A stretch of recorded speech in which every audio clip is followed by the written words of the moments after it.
The front of the bus was polluted with blood and bullet holes. Derek looked around and saw the tattooed man had caught a bullet in the head.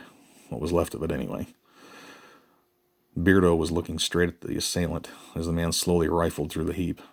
A second man now stood on the steps leading into the bus. There was a terse exchange between the two men, and then the second man fired 2 rounds from his weapon at the cage door, sending another echo down the aisle, and the door immediately flung open. Another terse exchange.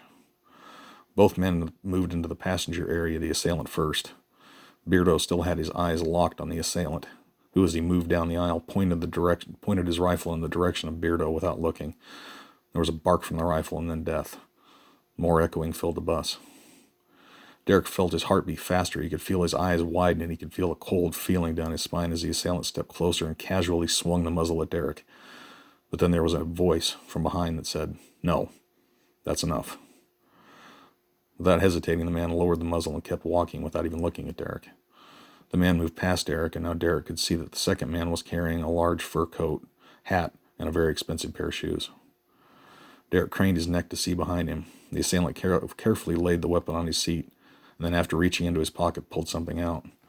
Without so much as a glance, the rotund man pulled his hands up as far as he could. After a moment, the rotund man was free of all restraints and stood up.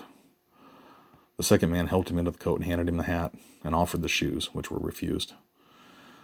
Derek turned back around. He wondered what would happen next. It wouldn't be smart to leave even one witness. He could feel a scowl pulling itself over his face. He didn't know if he was pissed, more pissed, sad, or resigned. But it didn't matter, as it had been for the last 14 months. His fate was in the hands of another.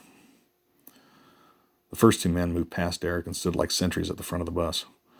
Then one of them cocked his head and began moving back towards Derek.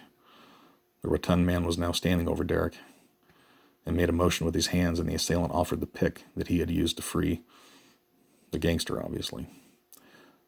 "Lift up those hands, soldier," the gangster said coolly. Derek did as he was instructed, and within a moment, he too was free of all restraints.